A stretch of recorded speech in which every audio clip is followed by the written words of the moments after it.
നമസ്കാരം. ഇന്ന് 2024 ഡിസംബർ 19 വ്യാഴം. ദേശാഭിമാനി മുഖപ്രസംഗം. അവതരണം രമ്യ മനോജ്. ജനങ്ങൾക്കും ജനാധിപത്യത്തിനും ദേശീയ ഐക്യത്തിനും എതിരെ. ഭാഷ, മതം, വേഷം, സംസ്കാരം തുടങ്ങി ജീവിതത്തെ ബാധിക്കുന്ന സർവ്വകാര്യങ്ങളിലും എണ്ണിയാലൊടുങ്ങാത്ത വൈവിധ്യം പുലർത്തുന്ന രാജ്യമാണ് ഇന്ത്യ. ബ്രിട്ടീഷ് സാമ്രാജ്യത്വത്തിനെതിരെ ലക്ഷക്കണക്കിന് ആളുകൾ ജീവൻ ത്യജിച്ച് നടത്തിയ പോരാട്ടമാണ് 500-ൽ പരം നാട്ടുരാജ്യങ്ങളായി കിടന്ന ഈ ഭൂഭാഗത്തെ മഹത്തായ ഇന്ത്യ എന്ന രാജ്യമാക്കി തീർത്തത്. തുടർന്ന് ഇവിടുത്തെ ജനങ്ങൾ തങ്ങൾക്കു വേണ്ടി തന്നെ സമർപ്പിച്ച ഭരണഘടനയാണ് നമ്മുടെ ഫെഡറൽ ജനാധിപത്യ ഭരണ വ്യവസ്ഥയുടെ മാർഗരേഖ.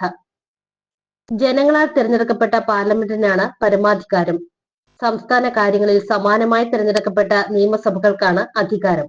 അതായത് ഈ ജനാധിപത്യ സഭകളെ തെരഞ്ഞെടുത്ത ജനങ്ങൾക്കാണ് സ്വതന്ത്ര ഇന്ത്യയിൽ പരമാധികാരം. തെരഞ്ഞെടുപ്പ് കമ്മീഷനല്ല. എന്തെങ്കിലും തരത്തിൽ അത് അട്ടിമറിക്കാൻ നടത്തുന്ന നീക്കങ്ങൾ ജനവിരുദ്ധവും ദേശദ്രോഹപരവുമാണ്. എന്നാൽ അതാണിപ്പോൾ കേന്ദ്ര ഭരണകക്ഷിയായ BJP ഒറ്റ തെരഞ്ഞെടുപ്പ് മുദ്രാവാക്യത്തിലൂടെ ചെയ്യാൻ ശ്രമിക്കുന്നത്.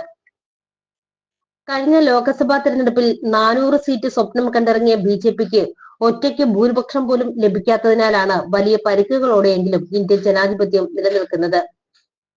ഇത് ഒരിക്കൽ കൂടി വ്യക്തമാക്കുന്നതാണ് മൂന്നാം മോദി സർക്കാരിന് ചൊവ്വാഴ്ച പാർലമെന്റിലുണ്ടായ പരാജയം. ലോക്സഭയിലേക്കും നിയമസഭയിലേക്കും ഒന്നിച്ച് തെരഞ്ഞെടുപ്പ് നടത്താൻ 129ാം ഭരണഘടനാ ഭേദഗതി ബിൽ കേന്ദ്ര നിയമമന്ത്രി ലോക്സഭയിൽ അവതരിപ്പിച്ചത് കേവല ഭൂരിപക്ഷം പോലും ഉറപ്പാക്കാനാകാതെയാണ്. 263 അംഗങ്ങൾ മാത്രമാണ് അവതരണത്തെ അനുകൂലിച്ചത്.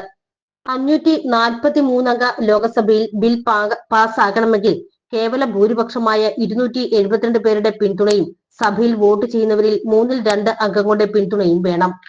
2/3 ഭൂരിപക്ഷം തൽക്കാലം അസാധ്യമാണെന്ന് വ്യക്തമാണ്. രാജ്യസഭയിലും ചിത്രം സമാനമാണ്. ഡൽഹിയിലും നിയമസഭയുള്ള കേന്ദ്രഭരണ പ്രദേശങ്ങളിലും ഭേദഗതി നിർദ്ദേശം ബാധകമാക്കുന്നതിന് നിയമ ഭേദഗതിയും അവതരിപ്പിച്ചിട്ടുണ്ട്. കഴിഞ്ഞ ലോക്സഭാ തെരഞ്ഞെടുപ്പിനൊപ്പം ജമ്മു കാശ്മീരിൽ നടക്കേണ്ടിയിരുന്ന നിയമസഭാ തെരഞ്ഞെടുപ്പ് നടത്താൻ തയ്യാറാകാതിരുന്ന മോദി സർക്കാരിനെ നയിക്കുന്നത് ഉദ്ദേശശുദ്ധിയല്ല, ഗൂഢ താല്പര്യമാണ് എന്ന് വ്യക്തമാണ്. സംസ്ഥാന സർക്കാരുകൾ ജനവിധി അനുസരിച്ച് ചെയ്യുന്ന കാര്യങ്ങളെ ഗവർണർമാരെ ഉപയോഗിച്ച് തടയാനും അട്ടിമറിക്കാനും മടിയില്ലാത്ത സർക്കാരാണിത്. 28 സംസ്ഥാനങ്ങളിലും 8 കേന്ദ്രഭരണ പ്രദേശങ്ങളിലുമായി 145 കോടി ജനങ്ങളുള്ള ഇന്ത്യയിൽ നൂറുകണക്കിന് ഭാഷകളും ആയിരക്കണക്കിന് ആഘോഷങ്ങളുമുണ്ട്. BJP ലക്ഷ്യമിടുന്ന ഒറ്റ തെരഞ്ഞെടുപ്പ് പ്രായോഗികമോ ഫലപ്രദമോ ആയിരിക്കില്ലെന്ന് വ്യക്തമാകുന്നതാണ് നമ്മുടെ അനുഭവം. കേരളത്തിൽ കഴിഞ്ഞ മാസം നടന്ന 3 ഉപതെരഞ്ഞെടുപ്പുകളിൽ ഒന്ന് മാറ്റിവെക്കേണ്ടി വന്നത് ഒരു ഉദാഹരണം. 1967 വരെ ലോക്സഭയിലേക്കും നിയമസഭയിലേക്കും തെരഞ്ഞെടുപ്പ് ഒന്നിച്ചായിരുന്നു. എന്നാൽ വിവിധ സംസ്ഥാനങ്ങളിൽ സർക്കാരുകൾക്ക് ഭൂരിപക്ഷം നഷ്ടപ്പെട്ടതിനെ തുടർന്നുണ്ടായ ഭരണ പ്രതിസന്ധിയാണ് വ്യത്യസ്ത തെരഞ്ഞെടുപ്പുകൾ അനിവാര്യമാക്കിയത്. അത്തരത്തിൽ തെരഞ്ഞെടുക്കപ്പെടുന്ന നിയമസഭകൾക്ക് ഭരണഘടന അനുവദിക്കുന്ന കാലാവധിയായ 5 വർഷം തുടരാൻ അവകാശമുണ്ട്. എന്നാൽ മോദി സർക്കാർ നടപ്പാക്കാൻ ആഗ്രഹിക്കുന്ന നിയമം അനുസരിച്ച് നിയമസഭകൾക്ക് ആ അധികാരം ഉണ്ടാകില്ല.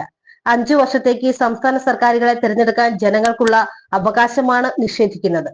ഫെഡറലിസത്തിന് എതിരായ നീക്കം സംസ്ഥാനങ്ങളുടെ യൂണിയനായ രാജ്യത്തിന്റെ ദേശീയ ഐക്യത്തിനും ഭീഷണിയാണ്. സ്വതന്ത്ര ഇന്ത്യയുടെ തുടക്കം മുതൽ നമ്മുടെ ഭരണഘടനയെ എതിർത്ത വർഗീയ ഫാസിസ്റ്റുകൾക്ക് അധികാരം ലഭിച്ചപ്പോൾ അതുപയോഗിച്ച് ഭരണഘടനയെ തകർക്കാൻ നടത്തിവരുന്ന ശ്രമങ്ങളിൽ ഒടുവിലത്തേതാണ് ഒറ്റ തെരഞ്ഞെടുപ്പ് നീക്കം. ബില്ലുകൾ പാർലമെന്റിന്റെ ഇരുസഭയിലും പരാജയപ്പെടുമെന്ന് വ്യക്തമായപ്പോഴാണ് സംയുക്ത പാർലമെന്ററി സമിതിക്ക് വിടാൻ സർക്കാർ നിർബന്ധിതമായത്.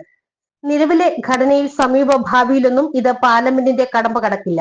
എന്നാൽ ഇതൊരു ചർച്ചാ വിഷയമാക്കി നിലനിർത്തി അനുകൂല സാഹചര്യം ഒത്തുവരുമ്പോൾ നടപ്പാക്കുകയെന്ന പദ്ധതിയിൽ നിന്ന് BJP പിന്മാറില്ലെന്ന് വ്യക്തമാണ്. വോട്ടെടുപ്പിൽ പങ്കെടുക്കുന്നവരിൽ 2/3 അംഗങ്ങളുടെ പിന്തുണ ഉറപ്പാക്കാൻ പ്രതിപക്ഷ അംഗങ്ങളെ വോട്ടിംഗിൽ നിന്ന് പിന്തിരിപ്പിക്കാൻ പ്രലോഭനങ്ങളും ഭീഷണികളുമെല്ലാം ഫാസിസ്റ്റ് രാഷ്ട്രീയമുള്ള BJPയിൽ നിന്ന് ഉണ്ടാകും. അതിനാൽ രാജ്യത്തിന്റെ ബഹുസ്വരതയും ദേശീയ ഐക്യവും സംരക്ഷിക്കുന്നതിന് ജനങ്ങൾ നിതാന്ത ജാഗ്രത പുലർത്തേണ്ടതുണ്ട്. ലോകത്തെ മറ്റൊരു രാജ്യവുമായി താരതമ്യം ചെയ്യാനാകാത്ത വൈവിധ്യമാണ് നമ്മുടെ കരുത്ത്. ദേശാഭിമാനി മുഖപ്രസംഗം ഇവിടെ പൂർണ്ണമാകുന്നു. നന്ദി, നമസ്കാരം.